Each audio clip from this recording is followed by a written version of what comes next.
Cette web diffusion vous est présentée par Desjardins, Hydro-Québec et AgroPure, fiers partenaires des Jeux du Québec.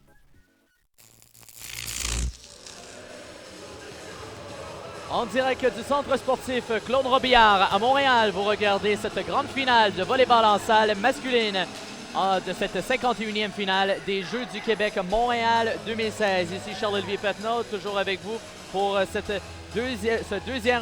deuxième reportage. À mes côtés, Vincent Dumas. Vincent, comment vas-tu? Ça va très bien toi-même. Ça va très bien, ça va très bien. On aura le droit à du jeu très relevé, alors qu'on aura le droit aux deux meilleures équipes de cette compétition pour la grande finale de volleyball masculine. Effectivement, ce sera la Rive-Sud contre la région de Lanaudière qui s'affronteront. Et on peut s'attendre là, à toute une rencontre, deux équipes physiques. C'est la première web diffusion qu'on a. Oui, en effectivement. masculin. Les spectateurs, les auditeurs auront l'occasion justement de voir la différence en termes de jeu. Beaucoup plus offensif le volleyball masculin. Oui, puis il faut quand même mentionner aussi, je regarde surtout un joueur là, du côté de la Rive-Sud, des joueurs très, très imposants, là. Oui, les joueurs physiques, ça frappe très fort. On joue beaucoup de jeux rapides, donc des courtes au centre. Un rythme beaucoup plus soutenu également, des passes plus rapides aux ailes. Donc, on peut s'attendre à quelque chose de très excitant.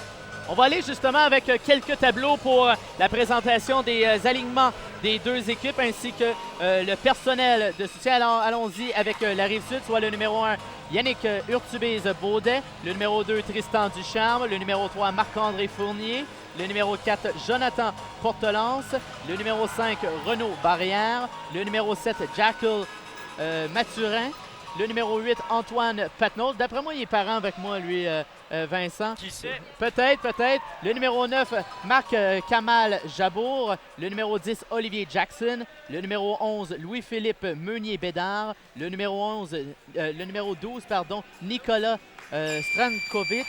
Et le numéro 14, Marc-Olivier Monaste. Pour les entraîneurs, l'entraîneur-chef, on peut apercevoir Jean-Louis Portelance, l'entraîneur adjoint Charles Ennis, Carl-Olivier Pinet.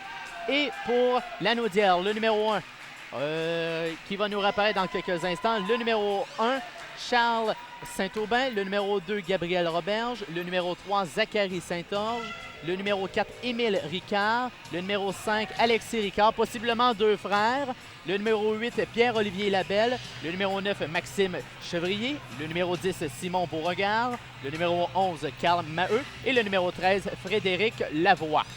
Pour les entraîneurs, l'entraîneur-chef Martin Brunel, les entraîneurs adjoints Alexandre Robillard et le missionnaire Jean-Simon Dansereau. Alors, c'est ce qui complète l'affiche des deux formations qui s'affronteront pour cette grande finale, soit la dernière de cette portion volleyball. On vous reviendra avec le bloc numéro 2 que nous allons vous présenter au cours des prochains jours qui débutera demain. Le premier bloc se termine ce soir dès 20h avec le spectacle de Ariane Moffat et Marie-Mé pour célébrer le 40e anniversaire des Jeux olympiques de 1976 et ça sera présenté en exclusivité sur les ondes de TVGO. Alors, la Rive-Sud contre Lanaudière et Lanaudière, on doit dire qu'ils ont eu très chaud hier alors qu'ils ont eu des opposants de taille, soit Chaudière-Appalaches. Oui, Chaudière-Appalaches qui a donné beaucoup de fil à retordre à cette équipe de Lanaudière. Une victoire quand même de Lanaudière en 3-7 par la marque de 16-14, donc à la toute limite. Lanaudière qui, évidemment, le seul fait d'être en finale est une victoire en tant que telle, mais ça n'empêche pas que cette équipe va vouloir assurément remporter l'or ce midi au complexe sportif Claude Robillard. Comme ce matin, lors de la finale féminine, l'importance de partir du bon pied pour prendre les devants dans ça. C'est important de partir avec le momentum dès le départ dans une finale auquel on sait l'enjeu est la médaille d'or. Oui, l'enjeu est très grand et ce que ça permet aussi un bon début de rencontre, là, c'est un peu chasser toute cette pression, ce stress là, que les joueurs ont. C'est fort probablement pour la majorité du moins des joueurs une première présence là, dans un événement sportif d'envergure avec une telle foule, une foule en plus qui est très partisane et très bruyante ici. Oui, effectivement, encore une fois, comme ce matin, une très belle foule du côté du centre sportif Claude Robillard, autant du côté de la Naudière que de la Rive-Sud. Comparativement, ce matin, on avait une formation qui représentait en fait la région Montréal. Cette fois-ci, on a vraiment deux régions complètement différentes, soit la Rive-Sud et la Naudière. On présente actuellement la formation de la Rive-Sud. Notons que la Rive-Sud évoluera avec les chandails rouges. Et pour la formation de la Naudière, le maillot bleu sera de mise. Alors, dans quelques instants, nous aurons les deux équipes sur place pour débuter cette rencontre. Et Vincent, je veux qu'on mentionne, au cours des prochains jours, nous aurons dans le deuxième bloc, naturellement, du volleyball de plage. Quelles sont les différences qu'on pourra remarquer nettement, que ce soit le sable? Qu'est-ce qu'on pourra remarquer entre le volleyball de salle et de plage? Ouais, en fait, pour les néophytes, évidemment, le volleyball de plage se joue à uniquement 2 joueurs, donc aucun changement possible. Les 2 joueurs sont en tout temps sur le terrain. Au niveau des dimensions du terrain, il faut noter en volleyball de salle, c'est un terrain de 9 mètres par 9 mètres, donc 81 mètres carrés. Comparativement au volleyball de plage, où est-ce qu'on a un terrain de 8 mètres par 8 mètres, si mes mathématiques sont bonnes, de 64 mètres carrés. Donc, au niveau du filet, c'est exactement la même hauteur. Là, je me tente, ça fait longtemps, à 2 mètres 43 pour les hommes et 2 mètres 21 pour les femmes au niveau senior, à partir du calibre juvénile pour ce qui est des jeunes. Je ne sais pas si à la régie, on peut augmenter le volume de Vincent à mon écouteur. J'ai beaucoup de difficultés à l'entendre. Alors, c'est beaucoup mieux. Alors, les deux équipes sont en place. Les arbitres invitent les formations à prendre place sur le terrain. C'est ainsi que cette grande finale masculine de volleyball en salle prendra son envol ici au centre sportif Claude Robillard. Rappelons l'enjeu, la médaille d'or pour cette 51e finale des Jeux du Québec Montréal 2016. Les entraîneurs qui donnent leur dernière directive à leur formation. On se regroupe du côté de la Naudière. Le dernier caucus et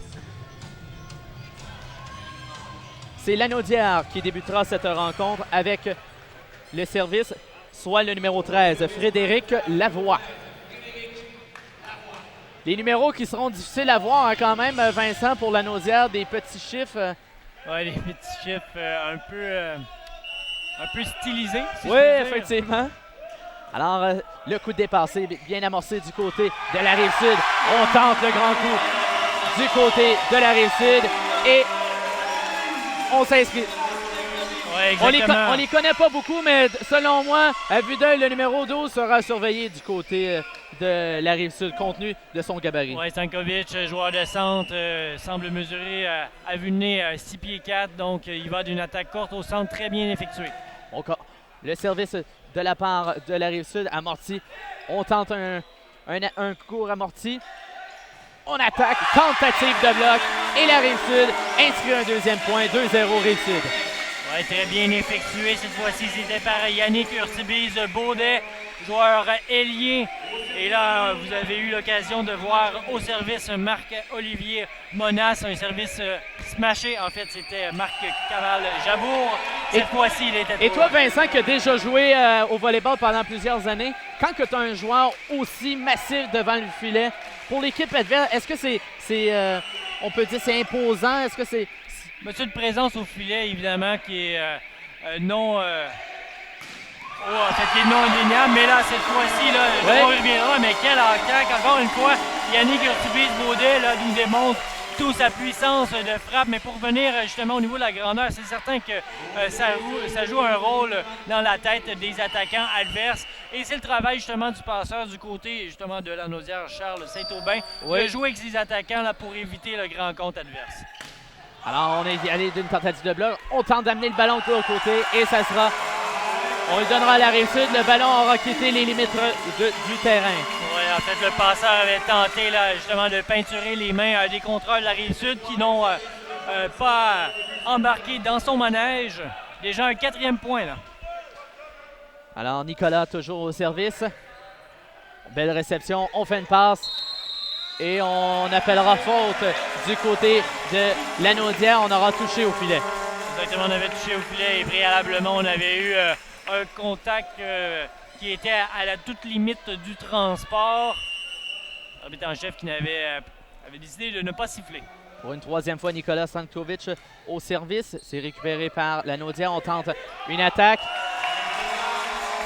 Lanaudière qui présentement a certaines difficultés à établir son attaque. Cette fois, c'était Zachary Saint-Georges qui a tenté l'amorti, mais bon, faut dire que la passe était très rapide, basse et collée au filet. Là, un mélange assez difficile là, pour les attaquants. Toujours Nicolas au service. Amorti par la formation de Lanaudière. Le ballon se retrouve en sol de la Rive-Sud. On tente tentative de smash et c'est réussi encore une fois à la Rive-Sud. Yannick Urtubise-Baudet qui va déjà d'une troisième attaque marquante. Oui. Et on n'a pas le choix là, du côté de Martin Brunel, l'entraîneur de Lanaudière. Malgré qu'on soit en tout début de rencontre, un score de 7-1, on appelle déjà un premier temps mort. Mais la commande sera lourde là, pour la formation de Lanaudière. La Rive-Sud semble avoir une attaque impeccable. Une attaque impeccable, comme tu le mentionnes. Les foudroyantes, on l'a vu dès le premier point, là, avec une attaque au centre assez dévastatrice. Mais ce qui est le plus impressionnant et ce qui doit donner sûrement le plus de difficulté aussi à Lanaudière, c'est qu'on joue un jeu sans faille. Donc autant en réception de service et en défensive, là, on remonte tous les ballons. Et en plus, on a un service qui donne la difficulté à Lanaudière. Donc, on devra s'ajuster rapidement du côté de Martin Brunel là, si on veut déjà revenir dans cette Et le moment était bien choisi quand même là, pour Martin Brunel. On est au pointage 7-1 actuellement dans ce premier set. Le moment était bien choisi pour l'entraîneur d'amener l'ordre à ses troupes. Oui, puis bon...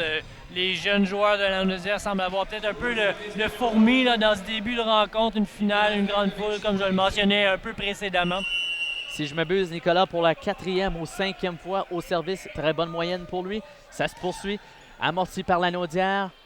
On tente une attaque, c'est bloqué par la Rive-Sud.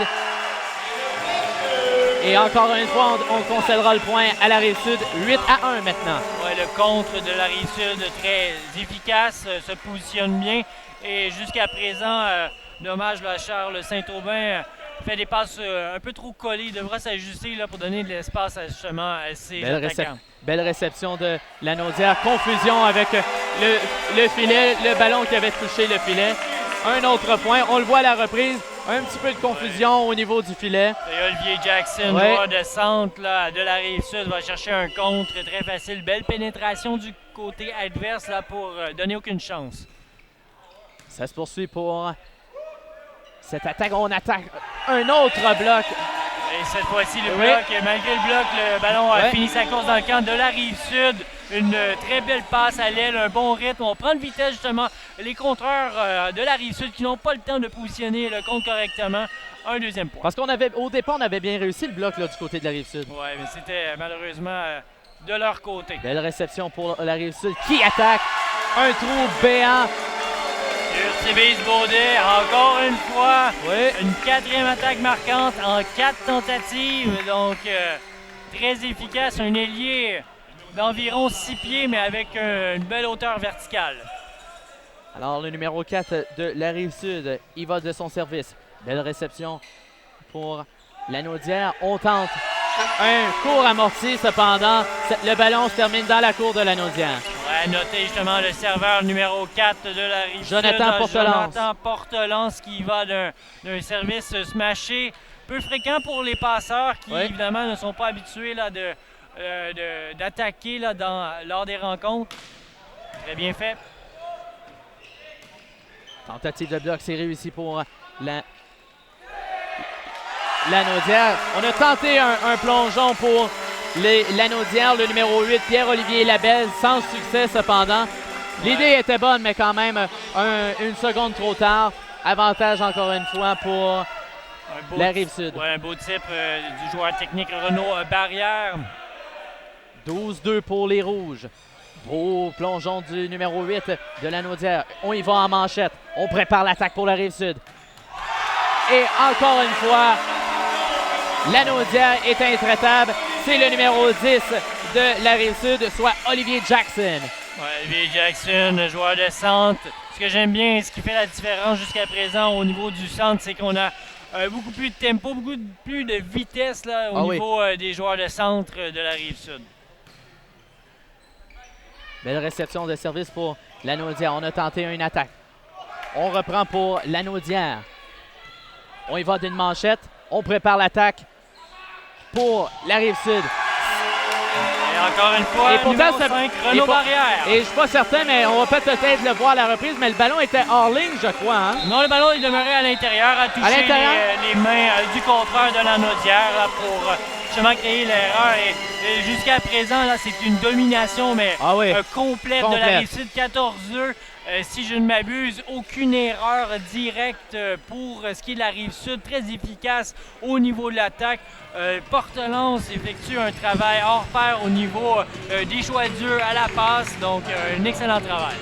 C'est pas un manque de volonté de Lanaudière, mais faut pas se mettre la tête dans le sable. Là. La Rive-Sud, ils sont intraitables pour le moment. Oui, dominant. Et on l'a vu justement lors du dernier échange. Lanaudière avait réussi à faire une belle réception de service. On a tenté une balle rapide au centre. Et pour les jeunes joueurs de volleyball qui nous écoutent à la maison, on avait un bon exemple justement entre les deux formations. Le joueur de centre de Lanaudière est arrivé en retard. C'était une balle courte en 2 temps. Donc on donne la chance au grand contreur justement adverse de monter, de voir le ballon arriver au centre. Et comparativement justement à la Rive-Sud qui précédemment arrivait en tempo premier temps, là, donc c'est-à-dire la balle dès qu'elle sort de la main de Portelance, le passeur, on l'attaque, on le met le ballon au sol. C'est toujours pour la Rive-Sud le numéro 4, Jonathan Portelance, qui est au service. On tente de sauver les mains pour Lanaudière. On y va d'une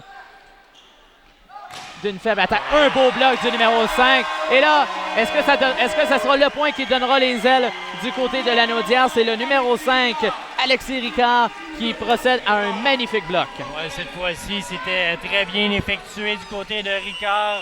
La Rive-Sud était un peu prévisible dans son choix de jeu et on s'est fait prendre. Et c'est le numéro 3, Zachary Saint-Georges, qui procédera au service. Et malheureusement, cafouillage de son côté.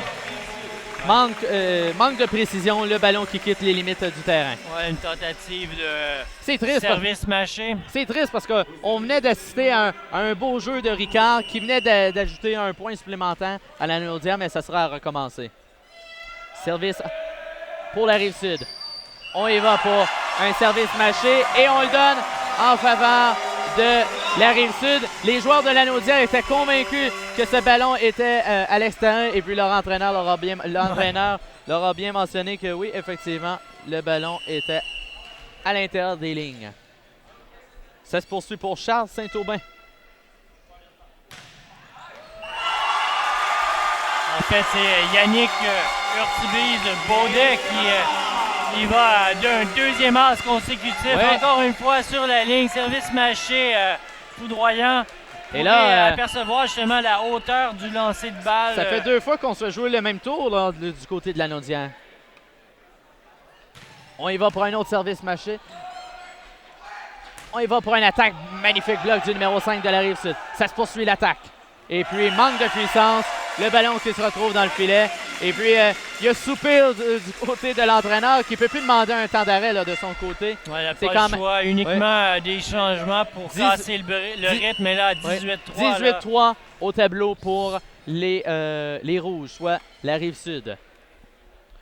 Un autre service mâché, c'est bien amorti pour la réception pour Lanaudière. Et on aura un autre point pour Lanaudière. Ouais, première erreur directe des Rives-Sudois.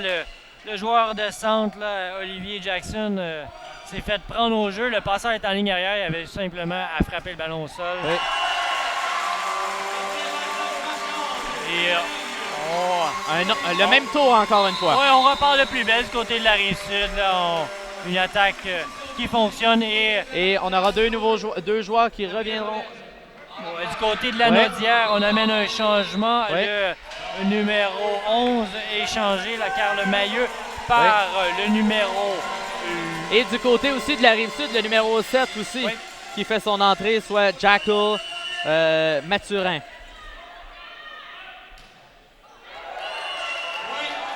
Le numéro 10 de la Rive-Sud, Olivier Jackson, qui connaît quelques ennuis lors du dernier service. Alors, le service sera maintenant aux mains de la Naudière, soit le numéro 2, Gabriel Roberge. Service réussi, belle réception. On prépare l'attaque pour le numéro 7, lui qui vient de faire son arrivée, Jackal Mathurin, et qui provoque le 20e point de la formation de la Rive-Sud. Oui, Jackal Mathurin, joueur technique gaucher, donc un avantage de frapper de la gauche. Et en parlant de Jackal, il est au service. On prépare possiblement l'attaque pour la Rive-Sud. Tentative de bloc. Et malheureusement, le ballon quitte les lignes de côté. Avantage Rive-Sud. Ouais, Jabour qui il va avec une frappe puissante qui peinture le bloc de Lanaudière. Oui. On prend encore une fois un peu de vitesse là, avec des belles passes du côté de la Jackal Rive-Sud. toujours au service. Et là, la Rive-Sud joue de chance. Alors que le ballon avait frôlé le filet. Le ballon finalement qui tombe en jeu. Alors, 22-5 pour la Rive-Sud. Et là, on procède à un autre changement, Vincent. Oui, Élie Ricard fait son entrée en jeu du côté de Lanaudière. Oui. Et du côté de la Rive-Sud, c'est Le 14 et le numéro 1. Marc-Olivier Monas qui fait son entrée en jeu en remplacement De- d'Urtubis Baudet qui était tout simplement parfait. Évidemment, l'entraîneur Portelance veut donner un peu de temps de jeu à les joueurs qui ont peut-être pas eu la chance de voir énormément de terrain durant cette compétition. Et là, avec une domination de 23-5, Et puis, on Gabriel, en profite. et puis lors de la réception de Gabriel Roberge du service a été ratée. Il s'en voulait malheureusement. On y va pour une attaque. Et encore une fois. Ouais, ça n'a Quand pas quand t'as un mur béant devant toi, le numéro 12, Nicolas, du côté de la Rive-Sud, c'est dur d'attaquer. Quand t'as un mur devant toi. On essaie des angles qu'on ne possède pas nécessairement du côté des joueurs centraux de la Naudière. Jackal qui réussit encore une fois de justesse son service. Arrêt de Nicolas, le numéro 12 de la Rive-Sud. On y va pour un petit amorti. Encore une fois, un amorti de la Rive-Sud. Première vrai échange là, entre les deux équipes, Vincent. Là. Dans cette rencontre, la Naudière, est-ce que ça sera profitable pour eux? Le libéro qui intervient. On attaque. Et puis, ce sera hors-ligne. Avantage à la Naudière. Et pour la première fois, on a eu vraiment un échange là, entre On les a deux un équipes. échange, on a quand même un conciliabule entre justement les deux arbitres. On veut s'assurer qu'il n'y avait pas de balle touchée. Et non, effectivement, on donne le point à la Naudière, le ballon qui est allé Oui. directement à l'extérieur. Une erreur directe à l'attaque. On n'en a pas vu beaucoup du côté de la Rive-Sud dans cette première manche. Alors, ça sera Élie Ricard qui sera au service pour la Naudière. C'est réussi. Le libéro fait une belle réception de ce service. Oh! Ouais, confusion Oui. sur la balle facile. Et puis, c'est ici que se termine ce premier set. 25-6 en faveur de la Rive-Sud. Vincent, tu seras d'accord avec moi que la Rive-Sud a donné aucune chance à la Naudière. Ils ont vraiment été intraitables. Intraitable, ce fut... je vais tenter le mot, là. Je sais qu'on est quand même au Jeu du Québec, il faut être poli, mais c'est un massacre. Ah oui, oui, présentement, dans suis cette d'accord avec première toi. manche, la Rive-Sud qui montre un jeu tout simplement parfait, très efficace, en plus d'être efficace dans les phases de réception de service. Ils sont très rapides au niveau de l'offensive, Oui. là, avec Portelance, là, le capitaine qui fait de l'excellent travail à la passe. Évidemment, Portelance, c'est le même nom de famille que l'entraîneur, Oui, Jean-Louis oui. Portelance. Là. Ça doit être le père, ça. C'est le père, effectivement. En fait, entraîneur au Collège Jean de Lamennais sur la Rive-Sud depuis belle lurette. Entraîneur féminin, mais là, est venu justement côté entraîner masculin. son coach, son Et fils. Son fils. Mais du côté de la Naudière, on a parlé d'un massacre, mais quand même, il n'y a pas c'est pas un manque de volonté ou de vouloir du côté de la Naudière. C'est qu'on n'a vraiment eu aucune chance. La Rive-Sud là, a été parfait sur toute la ligne. On cherche des solutions du côté de la Naudière. Les services, les puissants services, la Rive-Sud nous met en difficulté. Et du côté du passeur, là, justement, Charles Saint-Aubin, on a un peu de difficulté à justement faire des passes un peu plus décollé du filet pour éviter justement les grands contreurs physiques de la Rive-Sud. Donc, ça sera assurément du côté de l'équipe de Martin Brunel un aspect à modifier entre ces deux sets, là, si on veut espérer du moins avoir une deuxième manche un peu plus serrée. Oui, effectivement. Puis, je veux revenir sur le numéro 12 du côté de la Rive-Sud. C'est vraiment l'élément clé qui fait une différence dans cette rencontre, qui bloque quasiment tous les ballons sur son passage, compte tenu de sa stature. Oui, Stankovic qui a une bonne hauteur, évidemment, et menaçant au niveau du centre. Mais il faut souligner là, Yannick Urtubis-Baudet qui a été substitué à la fin de la première manche, mais qui a été parfait à l'attaque au niveau de l'aile de la Rive-Sud. Et Portelance qui, de main de maître, roule son offensive là, comme pas ça. On le voit à l'écran, le pointage de ce premier set, 25-6 en faveur de la Rive-Sud face à Lanaudière. Pour Lanaudière, quel est le mot de l'entraîneur? Est-ce que c'est d'oublier ce premier set et de recommencer vraiment à zéro? Oublier le pointage comme tel et de vraiment y aller jeu par jeu pour tenter le bris d'égalité? Moi, je m'avancerais du côté de Martin Brunel, qu'on n'a pas été sur beaucoup d'éléments techniques. On est allé plus sur un discours de motivation, essayer de revenir sur le terrain et de s'amuser. En confiance et de s'amuser. On est à la finale des Jeux du Québec, comme je l'ai mentionné. De profiter de l'expérience. Oui, d'entrée du jeu, je l'ai mentionné. C'était une victoire en tant que telle d'être ici présent à la finale en volleyball masculin pour Lanaudière.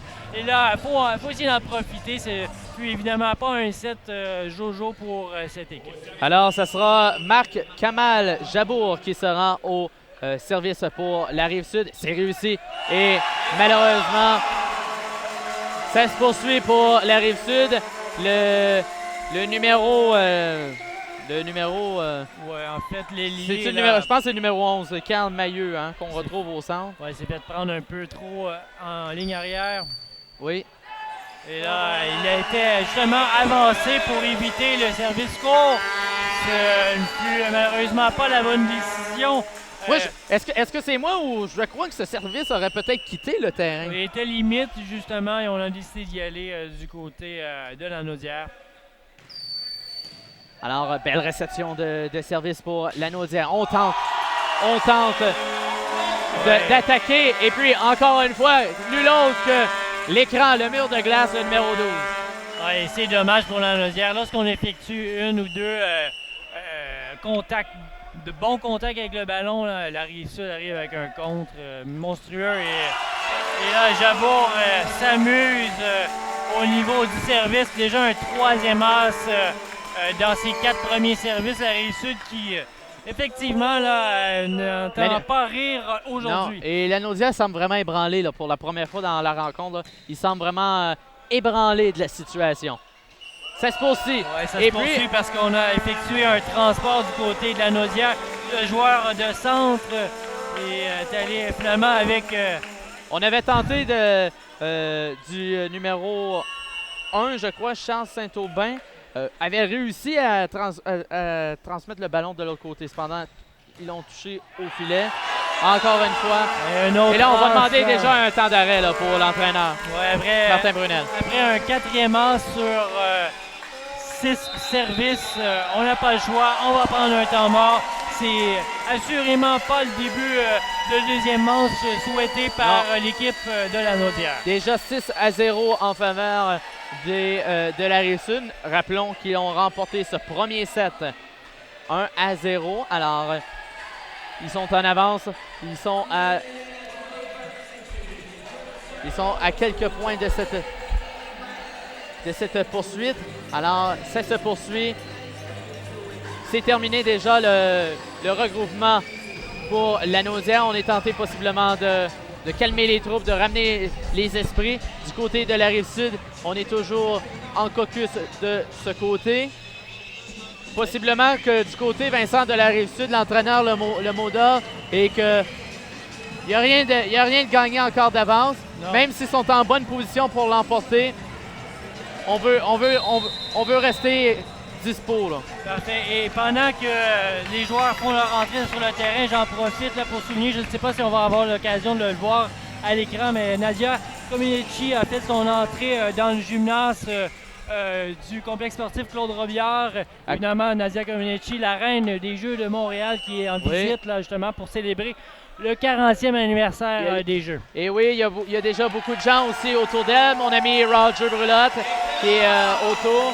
Alors, possiblement qu'on pourra peut-être avoir une image un petit peu plus tard, peut-être lors d'un prochain arrêt de jeu.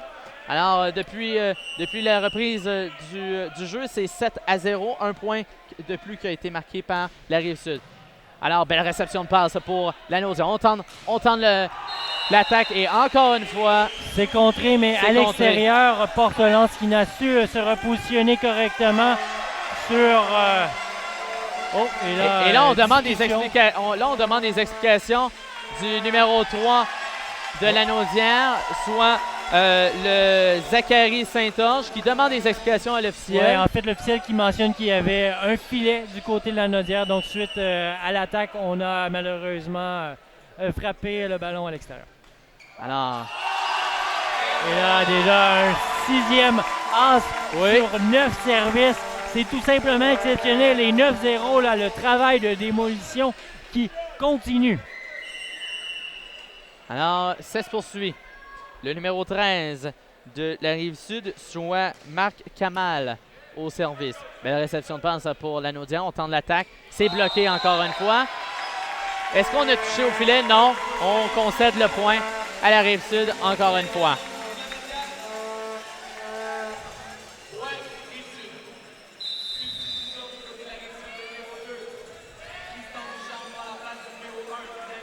On dit souvent que le sport, c'est un jeu d'équipe, mais actuellement, on a vraiment un spectacle pratiquement un joueur. Là. Le numéro 12 fait vraiment contraint toute attaque. Ouais, et dans cette deuxième manche, le numéro 13 là, au service, là, très, très menaçant.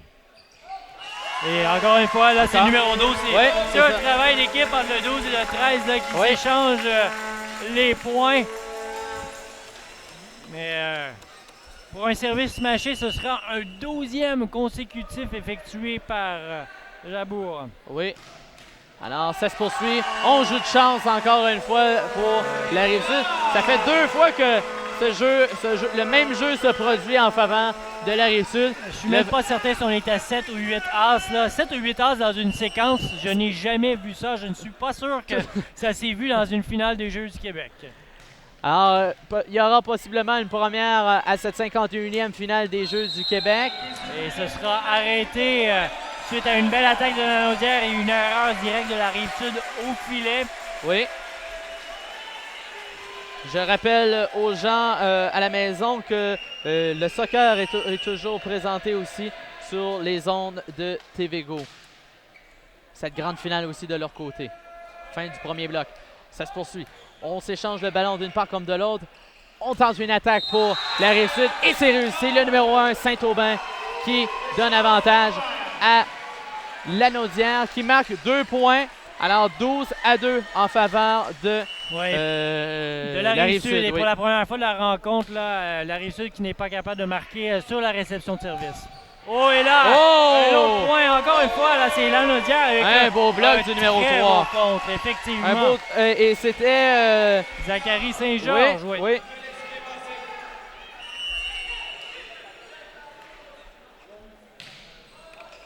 Alors, service réussi du côté de... On a tenté l'amorti pour la Naudière. C'est rare qu'on a tenté l'amorti du côté de la Rive-Sud depuis le début de cette rencontre. Oui, c'était tenté par justement le passeur Portelance. Là, une balle en deuxième contact. On y va pour un changement du côté de la Rive-Sud.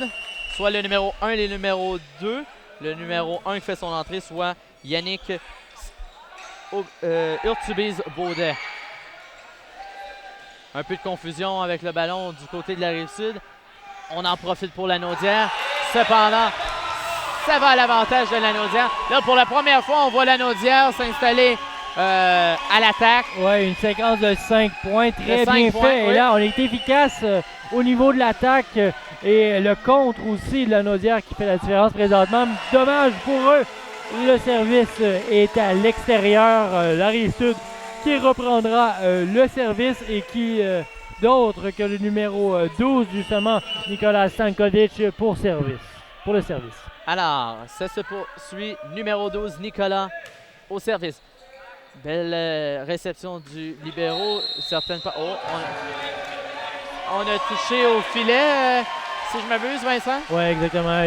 Une autre erreur au filet du côté du numéro 10 de la Rive-Sud, Olivier Jackson.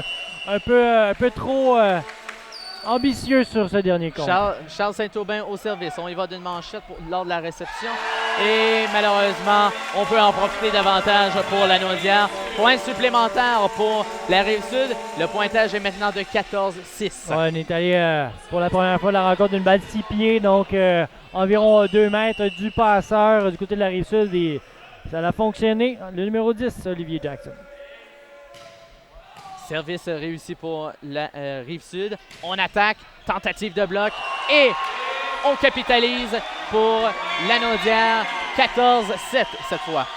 Ouais, la Rive-Sud qui est beaucoup moins parfaite là, au niveau des différentes phases de jeu depuis quelques instants. Je ne sais pas si c'est justement ce début de set qui les a un peu endormis. Oui. Eux qui menaient 12-0 et là, retour la Naudière 14-7. La Naudière est loin d'être vaincue encore, là, Vincent.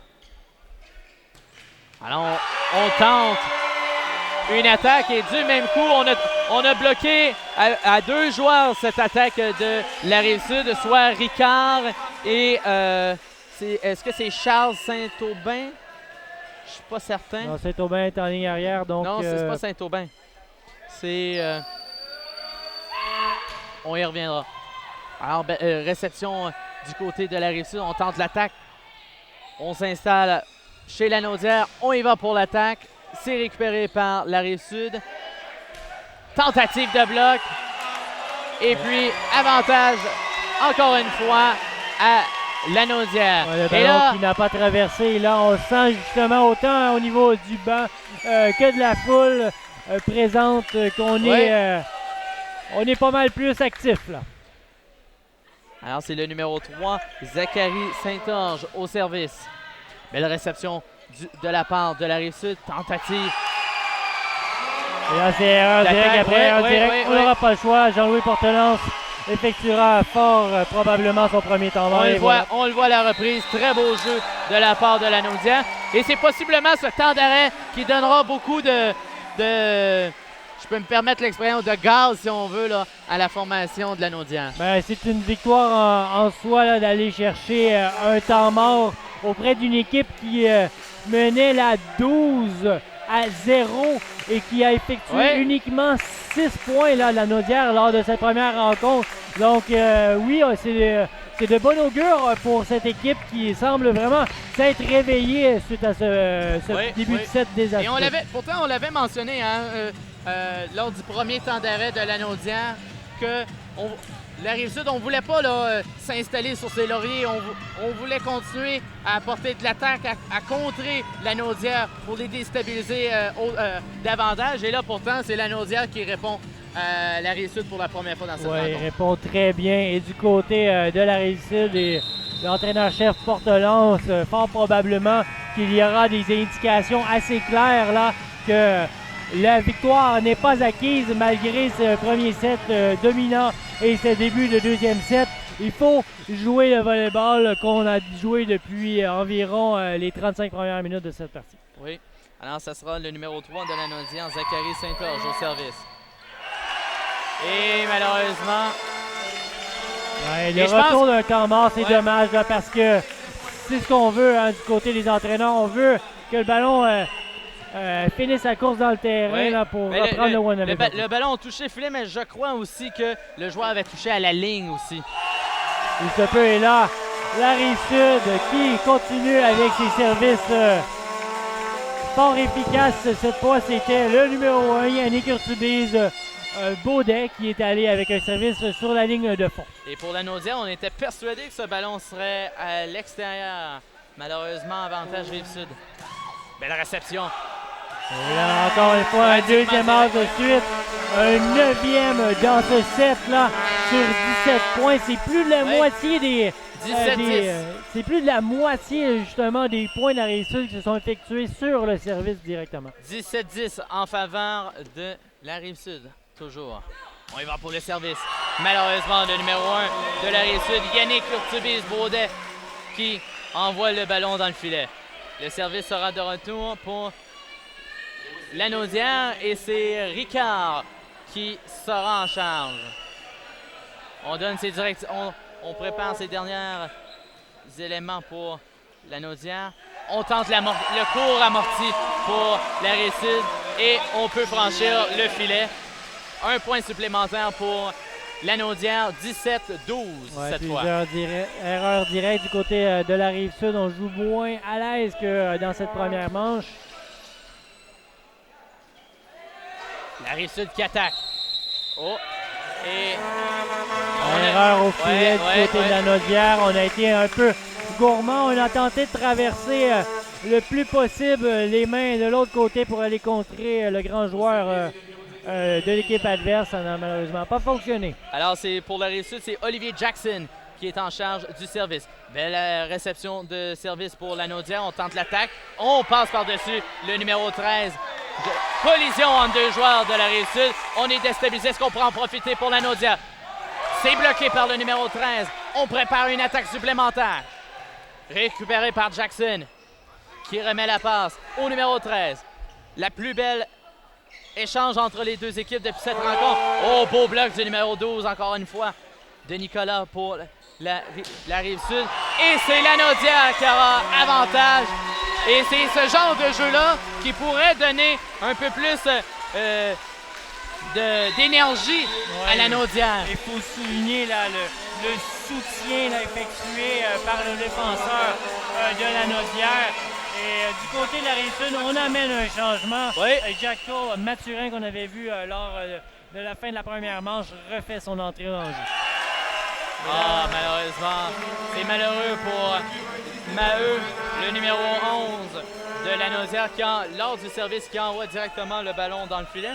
Et là, c'est le numéro 7, Jacko Mathurin, qui sera en charge du service. Il réussit. On prépare l'attaque pour Lanaudière et un beau bloc de Nicolas, le numéro 12 de la Rive-Sud. On va le voir justement à la reprise. Quel bloc! Stankovic et Portelance, un bloc à deux. Il n'y a même pas besoin de sauter, hein, juste de lever le bras. Il faut quand même sauter un petit peu. Le bois est grand, le filet est haut, comme je l'ai mentionné, 2,43 m pour les hommes. Là, c'est quand même une bonne hauteur. Vous pourrez le calculer avec un gallon à mesurer à la maison. Là, c'est assez haut. Et on n'a pas le choix là, du côté de Lanaudière. On y va avec son deuxième temps mort du set. Oui. Potentiellement le dernier de cette rencontre. Oui, possiblement le dernier, oui.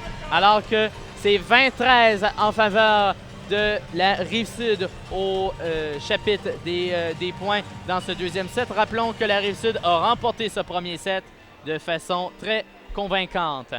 Alors qu'il reste une dizaine de secondes à ce temps d'arrêt de Lanaudière, les joueurs des deux équipes feront leur retour sur le terrain, alors que nous sommes à 5 points du côté de la Rive-Sud d'une médaille d'or. Cependant, Lanaudière n'a pas dit son dernier mot. Possiblement qu'ils voudront égaliser pour avoir un troisième set, soit le set d'égalité. Mais on devra y travailler très très fort du côté de Lanaudière pour y arriver. Toujours Maheu qui envoie au numéro 8. La belle, et c'est réussi du côté de Lanaudière, 20-14. Ouais, Pierre-Olivier Labelle avec une belle attaque.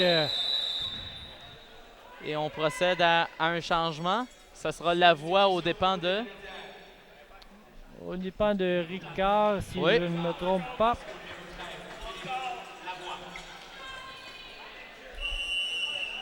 Alors, on y va pour le service. Belle réception pour la Rive-Sud. Tentative d'attaque pour la Rive-Sud et avantage pour... Ouais, la vitesse justement de cette balle courte au centre fait la différence. Là, on n'a pas le temps du côté du contre d'aller pénétrer le camp adverse. Et là, au service, qui d'autre? Jabour. Jabour. Et c'est réussi pour sa part. On tente une attaque Mais cependant, manque de pression, le ballon quitte le territoire. Et là, avec Jabour au service, lui qui en avait effectué 12 lors de sa première séquence, ce sera très difficile pour la Naudière de revenir dans ce set. Oui. Ça se poursuit pour Jabour au service. Malheureusement, ballon dans le filet. Confusion de son côté. Ouais. 22-15. Rendu à un 14e ou un 15e service dans un set. Là, Il faut s'en permettre au moins d'en manquer un. On s'essaye pour le gros service. Je suis persuadé que son entraîneur est prêt à lui en considérer un. Alors, beau plongeon du numéro 3. Confusion. Ouais, la confusion entre les deux passeurs. La Naudière qui jouait depuis un petit instant avec un système justement de 2 passeurs. On a amené Charles Saint-Aubin qui était passeur lors de la première manche à l'attaque. 23-15 en faveur de la Rive-Sud. Et c'est réussi de la part de Ricard à la limite de la ligne de limite gauche de votre écran. Alors, il y aura changement aussi, Vincent? Oui, du côté de la Rive-Sud, on va amener Marc-André Fournier en remplacement de Marc Kamal Jabour qui a effectué ni plus ni moins que la plus belle séquence au service qui m'a été permis de voir. Service réussi. Réception aussi pour la Rive-Sud. Tentative d'attaque. Oh, beau jeu du numéro 13. Oui, là, l'arbitre a bien vu. Oui. Et je pense que c'est le numéro 10 de la Rive-Sud qui a été pris en défaut, soit Olivier Jackson. Mais en fait, c'est une erreur de l'arbitre, puisque le contact par le libéro, si je ne m'abuse, avait été effectué en manchette. Avait-il été effectué en touche? En fait, pour les personnes à la maison, il faut le mentionner. Le libéro, lorsqu'il est dans le 3 mètres, ne peut faire de contact en touche pour être attaqué par son équipe. Ce qui a été le cas dans la dernière séquence. 23-17. Confusion entre les différents joueurs de la Rive-Sud. Je pense qu'on est encore attentif au dernier jeu. Alors, 23-18 pour la Rive-Sud, aux dépens de la Naudière. Oh, ballon qui frôle le filet. On réussit à traverser cependant. Et malheureusement, le numéro 1 de la Naudière, soit Charles Saint-Aubin, malheureusement, ne peut contrôler ce ballon et de l'envoyer de l'autre côté du filet. Et on aura le droit à une première balle de manche, la première balle de match. De match, oui. Balle de match qui permettrait à la Rive-Sud de mettre la main sur cette médaille d'or de cette grande finale volleyball masculin de cette 51e finale des Jeux du Québec. Tout le monde ici est très attentif. On a la Rive-Sud qui est déjà debout dans les estrades. Rien n'est joué cependant. On y va pour une attaque. Et c'est réussi. La Rive-Sud met la main sur la médaille d'or de cette catégorie volleyball masculin de cette 51e finale des Jeux du Québec Montréal 2016. Vincent, tu seras d'accord avec moi? La Rive-Sud n'aura donné aucune chance à la Naudière de mettre la main sur cette médaille d'or. Oui, c'était un véritable rouleau compresseur, cette offensive de la Rive-Sud. Ils ont été extrêmement efficaces dans l'ensemble des phases de jeu, mais à l'attaque, il était tout simplement impressionnant, très puissant. Une équipe physique grande qui n'a donné aucune chance là, ce midi à la Naudière pour remporter cette Et on va le voir là, lors de la poignée de main. Tous les joueurs de la Rive-Sud pratiquement ont une tête de plus que les joueurs de la Naudière. Ouais. Ça vient jouer au bout de l'équation. Au bout de l'équation, évidemment, la grandeur est l'aspect numéro 1 au niveau physiologique pour les joueurs de volleyball. Et ils nous l'ont bien démontré ce midi. Il faut dire là, que la Rive-Sud possède un énorme bassin de joueurs en volleyball masculin, le plus gros bassin au Québec. Et on l'a vu ce midi, ça a fait de la différence. Et je voudrais souligner les gens qui ont contribué à ce reportage de ce matin du côté de la finale féminine et de la finale masculine, soit Steve Croteau au son, Christophe Ducasey à la réalisation, André Rabat à la caméra et Nicolas Massé aussi à la caméra. Merci messieurs. On se retrouve pour un autre reportage. Notons que le bloc numéro 1 prend fin ce soir, qui sera marqué avec le spectacle, entre autres, au Stade olympique de Marie-Mé et Ariane Moffat, qui sera disponible exclusivement sur les ondes de TVGO. Et demain, le bloc numéro 2 prend son envol. Et sur nos 3 différentes chaînes, nous vous proposons soit l'athlétisme concours, l'athlétisme en piste et le softball aussi, qui fait un retour aux Jeux du Québec après une absence de quelques années. Alors, ça sera très intéressant à voir. Vincent, pour terminer, qu'est-ce qu'on pourra retenir de cette épreuve, autant du côté féminin que masculin en volleyball? On a eu le droit à des finales à dominer de part et d'autre au niveau du volley féminin. C'était Montréal là, qui a été dominant avec des joueuses très efficaces à l'attaque. Et au niveau de la Rive-Sud, aujourd'hui, c'était un travail exceptionnel effectué par Portelance. Mais ce qu'on va rappeler justement de cette compétition, c'est du beau volleyball qu'on a eu le droit ici même au niveau de la web diffusion. Et on a l'arbitre qui passe tout juste devant nous.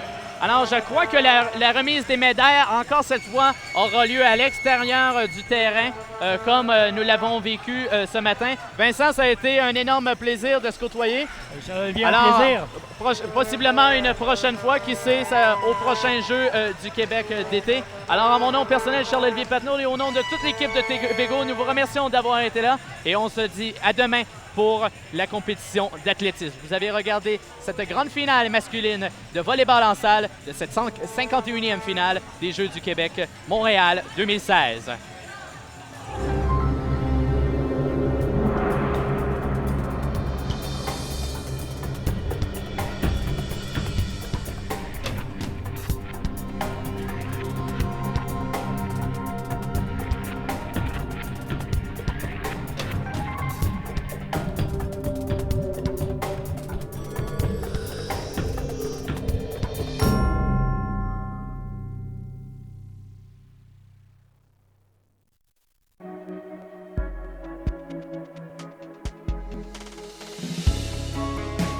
C'est assez simple.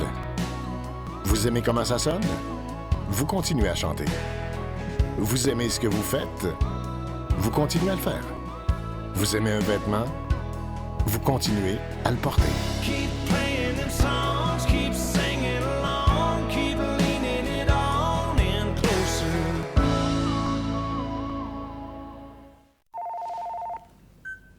Allô? C'est qui? C'est un appel automatisé pour nous remercier d'avoir ouvert un compte chèque avec BMO. Ah! La machine a compris que j'avais dit automatisé. Puis là, il me dit qu'il s'appelle Jérémy. Jérémy? Oui. Je voulais juste savoir si vous aviez des questions. Ce que vous ressentez quand une banque est humaine, c'est l'effet BMO. BMO, ici pour vous. Je suis pas passé de plonger dans ma piscine au podium olympique sans effort acharné ni sans douleur et blessure. Les entraînements tôt le matin, le temps passé loin de la maison, tu dois garder ton esprit aussi fort que ton corps. Sois responsable de tes actions. Fais le travail que tes compétiteurs négligent. Tu ne donneras pas ta meilleure performance à chaque jour. Des fois, tu vas échouer et ça fait partie du jeu, en autant que tu t'améliores. Mais perds jamais de vue la ligne d'arrivée. Visualise-toi sur le podium. Ça prend ça pour devenir un Olympien.